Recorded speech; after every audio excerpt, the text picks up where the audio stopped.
قرآن مجید کا تیسرا سپارہ اور اس کے اندر اللہ تبارک تعالیٰ نے اپنے بندوں سے کیا کچھ بات ارشاد فرمائے ہیں اس کے ضمن میں ایک مختصر سا خلاصہ پہلی آیت کریمہ میں اللہ کریم نے اس بات کا اظہار فرمایا ہے کہ بندے سارے میرے ہی ہیں، لیکن جب میں فضل کرتا ہوں تو کسی کو کسی پر فضیلت عطا کر دیتا ہوں۔ ارشاد فرمایا تلک رسول، یہ رسولوں کی جماعت ہے، فلنا بعد اللہ بات پر ہم نے باج کو باج پر فضیلت عطا کر دی۔ پہلی آیت تیسرے سپار کی رسول ہونے میں نبی ہونے میں سارے برابر ہے، پر ہم نے باج کو باج پر فضیلت دے دی۔ فرمایا من کلم اللہ دات، کیا خوبصورت انداز ہے۔ ارشاد فرمایا جا رہا ہے کہ ان میں سے کچھ ایسے ہیں جن سے اللہ نے کلام فرمایا ہے سن، اور باج ایسے ہیں جنہیں اللہ نے درجہ میں اس سے بھی زیادہ بلندی عطا فرما دی۔ کوئی رہ فلک اتے یار گیا تو کوئی جا صدرہ تے ہار گیا، ایک کالیا جلفا والا سی جڑا لنگر شہ تو بھی پار گیا۔ انداز دیکھیے، فرمایا کچھ سے کلام کیا اور کچھ کو پھر میرے رب نے درجہ میں اور بلندی عطا فرما دے۔ اب اللہ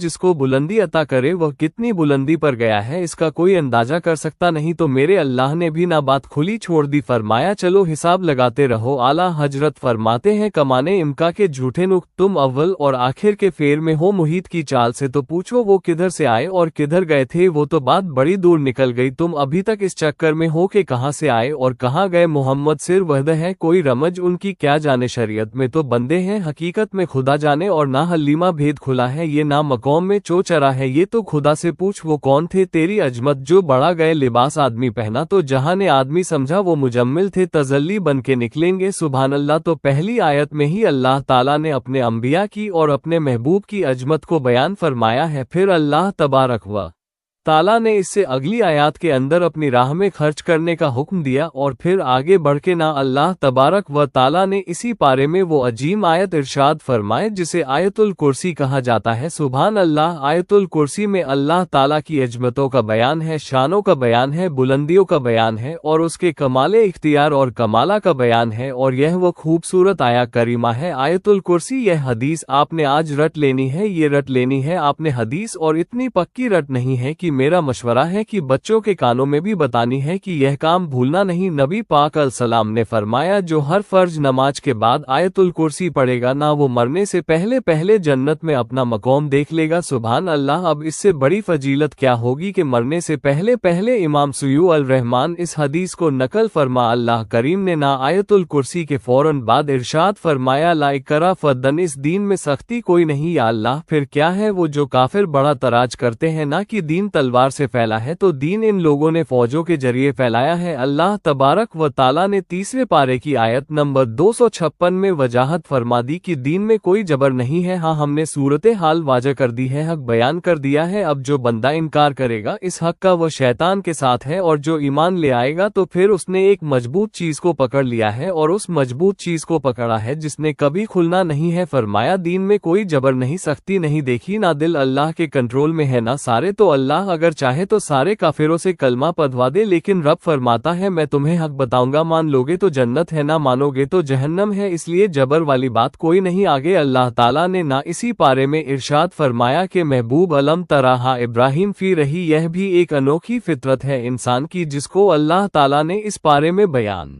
فرمایا۔ محبوب آپ نے اس شخص کی طرف نہیں دیکھا جو حضرت ابراہیم سے جھگڑا کر رہا تھا، ان کے رب کے بارے میں جھگڑا کیوں کر رہا تھا؟ انہ الملک، کیونکہ اللہ نے اسے ملک عطا فرمایا، اللہ نے بادشاہی دیا تو کے معاملے میں جھگڑے کرنے لگ گیا، وہ کہتا ہے میں ہی رب ہوں۔ تو حضرت ابراہیم علیہ السلام نے فرمایا میرا رب تو وہ ہے جو زندہ کرتا اور مارتا ہے، تو بے وقوف نے دلیل کیا دی؟ نمرود کہنے لگا میں رب ہوں، تو فرمایا میرا رب وہ ہے جو زندہ کرتا اور مارتا ہے، تو کہتا میں بھی زندہ کرتا ہوں مارتا ہوں، دلیل کیا ہے؟ ایک سجائے موت کا قیدی منگایا اور حضرت ابراہیم علیہ السلام کے سامنے کہنے لگا تمہاری سزا کیا تھی؟ وہ کہنے لگا کل پرسوں پھانسی ہونے والی تھی، کہنے لگا جاؤ تم آزاد ہو، کہنے لگا دیکھ لو میں نے زندگی دے دی نا، حالانکہ یہ پرسوں مر جاتا، اور ایک بے گناہ کو پکڑا تلوار ماری اور قتل کر دیا، کہنے لگا دیکھو میں بھی تو زندگی اور موت دیتا ہوں۔ اب حضرت ابراہیم اس کی اس دلیل پر تراج کر سکتے تھے، آپ نے خاص غور کرنا ہے، بات تراج کر سکتے کہ تو پاگل ہے، زندگی تو یہ ہے نا कि जिसको तलवार से मारा उसे उठा के दिखा, ये तराज हो सकता था। लेकिन जब कोई बेवकूफ जैसी दलील देना, तो इल्म मुनाजरा का उसूल ये है कि फिर उसे उसकी जुबान में जवाब दिया जाता है, फिर उसको यह नहीं आप कहेंगे कि यह तूने क्या किया। अब जिस तरह का मुंह होगा थप्पड़ भी, यह बुजुर्गों की मिसालें है ना। तो उसने कहा, जी देखो मैंने भी बंदा एक जिंदा कर दिया, एक मार दिया है। अब ये उसकी बेवकूफ जैसी दलील थी, लेकिन चूंकि बंदा ही था तो इसकी उसको समझ नहीं आनी थी। तो हजरत इब्राहिम ने दलील बदल ली और आप फरमाने लगे, चलो फिर अगर यही बात है तो मेरा रब वो है जो सूरज को मशरिक से निकालता है और मगरिब में गुरूब करता है। तू अगर रब है ना तो इस तरह कर, फती बहा मिनल मगरिब, तू इसे मगरिब से निकाल चल। ये तो तूने जिंदा मुर्दा करके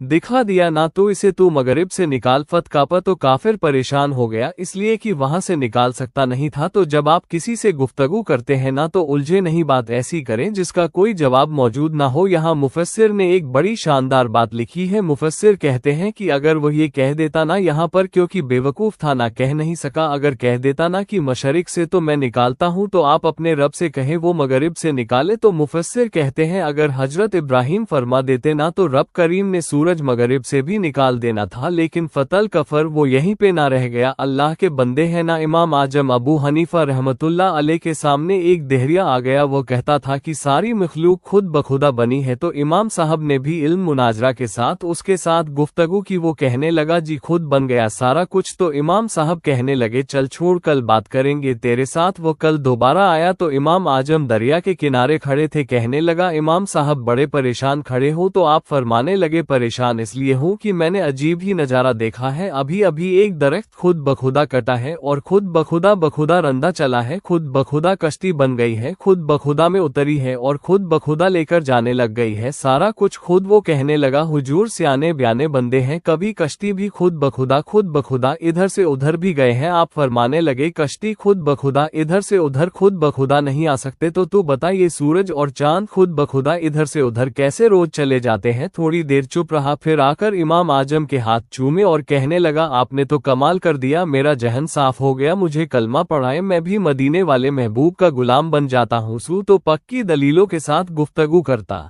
है। कुरान पाक पक्की दलीलें। यह आयत सबक ये देती है कि आप किसी से बात करें तो अब चूंकि सिपारा लंबा है बात रह ना जाए, पर यह मजमून इतना शानदार है कि मेरा यहाँ रुकने को दिल करता है। वो हमारा नजरिया ये है कि इमाम के पीछे सूरत फातिहा नहीं पढ़नी, अगर जो पढ़ते हैं उस पर कोई सख्त फतवा नहीं हम देते, बाज आइमा पढ़ते हैं, लेकिन समझाने के लिए इमाम आजम अबू हनीफा रहमतुल्लाह की राय है कि इमाम के पीछे सूरत फातिहा नहीं पढ़नी। हमारे पास दलील है, कुरान कहता है जब कुरान पढ़ा जाए तो खामोशी से सुनो, और हुजूर का फरमान मौजूद है मुसन इब्ने अबी शैबा में के इमाम की किरात ही मुक्तदी की किरात है। बुजुर्ग कहते हैं कि दलील उस तरह की दो के सामने वाले के जहन तक बात पूरी उतर जाए, आप उसे समझा पाए। इमाम साहब ने जब ये बात इरशाद फरमाए तो कुछ लोग आपसे मुनाजरा करने आ गए। 152 लोग थे, एक इधर से बोलता पढ़नी चाहिए सरत इमाम के पीछे, इधर से बोलता पढ़नी चाहिए, एक उधर से बोलता। तो इमाम आजम अबू हनीफा फरमाने लगे, तुम सारे पढ़े लिखे लोग हो, ये गुफ्तगू का तरीका है, इस तरह बात करते हैं। किसी के सामने मैं अकेला हूँ और तुम 15 लोग हो, कोई उधर से बोलता है कोई उधर से बोलता है, तरीका करो कोई बात का। वो चुप कर गए, कहने लगे वैसे ठीक तो है, हम तो गैर महजब हो गए। इमाम साहब कहने लगे, एक बंदे को मुंतखाब करो। वह मेरे सामने आए, उन्होंने एक बंदा मुंतखाब कर लिया। वह कहने लगा, जनाब ये हमारा नुमाइंदा है, यह अगर जीत गया तो हम सारे जीत गए, यह अगर हार गया तो हम सारे। इमाम साहब कहने लगे, क्यों मुंतखाब किया? कहने लगे, जी सारे बोलेंगे तो समझ नहीं ना आएगी, कोई क्या कह रहा है, कोई क्या कह रहा है, कोई कहाँ है कोई कहाँ है। तो इमाम साहब कहने लगे, मेरा मसला यही है, एक अल्हम्दुलिल्लाह रब्बिल आलमीन पर है और दूसरा सिरात अजमता पे। तो मैं भी कह रहा हूँ कि जो इमाम आगे लगा लिया ना उस पर तबार करो, उस पर तबार करो तो दलील वो दे कि जो दलील सामने वाले के जहन में उतर जाए। चले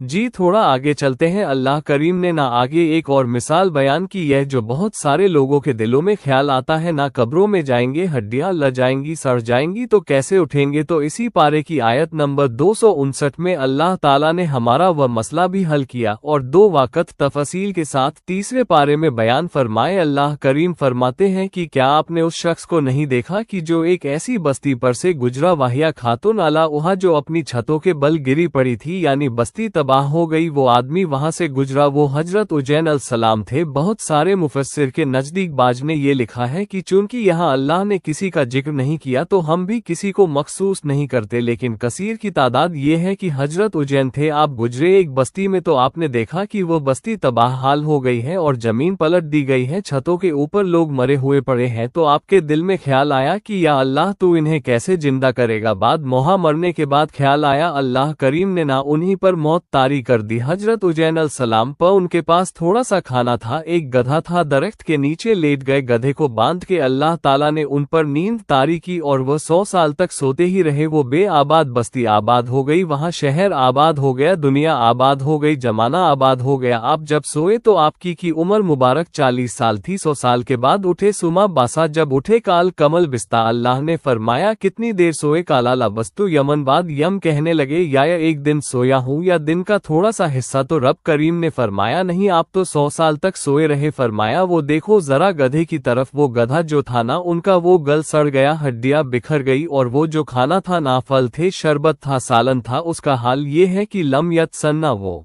बासी भी नहीं हुआ। ये है मेरे रब की कुदरत, जिसने पहले गल सड़ जाना था वो बासी भी नहीं हुआ, और वो गधा उसकी हड्डियां भी बिखर गई। तो रब करीम ने फरमाया समझ आई है मैं मुर्दे कैसे जिंदा करूंगा। अर्ज की या अल्लाह ऐसी समझ आई है जो कभी भूलेगी भी नहीं। 100 साल तक सोए रहे, यह बड़ा लतीफ वाकया है। हजरत उजर सलाम उठ के ना तो अपने घर गए तो कोई पहचानता ही नहीं था। एक बूढ़ी अम्मा जिसकी उम्र बहुत ज्यादा हो गई थी उसको जाकर सलाम ली तो आप फरमाने लगे उस अम्मा से यह उजर का घर है। तो अम्मा फरमाने लगी हाँ है तो उजर का, लेकिन वह तो 100 साल पहले गायब हुए, दोबारा आ ही नहीं। आप फरमाने लगे अम्मा मैं हूँ उजर। अम्मा कहने लगी कि उजर की तो हर दुआ कबूल होती थी, अगर आप उजर है ना तो दुआ करें। मेरी टांगे जवाब दे गई हैं, आंखों से नजर नहीं आता, आप दुआ करें, अगर आप वाकई उजर है तो अल्लाह मुझे शिफा दे देगा। तो हजरत उजर ने दुआ की तो रब ने उन्हें शिफा दे दी। हजरत उजैन की उम्र उस वक्त भी 40 साल थी। हजरत उजैन की उम्र जब गए तब भी वापस आए तो और हजरत उजर का बेटा उनसे मिला तो उसकी उम्र 118 साल थी, पोते भी बूढ़े थे। लोगों ने हजरत उजर अलैहिस्सलाम से कहा ये क्या है। फरमाने लगे यह मेरे अल्लाह की कुदरत है, यह मेरे रब की कुदरत है। आज भी आप देख ले कि कुछ लोगों के बाल सारी जिंदगी सफेद नहीं होते और कुछ 17 साल के 16 साल के नौजवान है तो सारा सार उनका सफेद हो जाता है। अल्लाह ही करेंगे जब मोमिन कब्रों से उठेंगे ना मोमिन आंख खुलेगी तो कहेंगे सवेरा हो गया है, जैसे अभी सोए थे, ना कहेंगे दिन चढ़ गया है। तो अल्लाह फरमाए कि हाँ दिन भी चढ़ गया है और रब रसूल के दीदार का नजारा भी तुम्हें दिया जाएगा। उठो बड़ी शानदार सुबह हुई है। और काफिर जब उठेगा तो कहेगा ओहो अब मेरे लिए क्या नई सजा है। तो इससे बिल्कुल आगे मुतसिल हजरत इब्राहिम अलैहिस्सलाम का वह वाक़या इसी पारे में जिक्र किया गया है, जब हजरत इब्राहिम अलैहिस्सलाम ने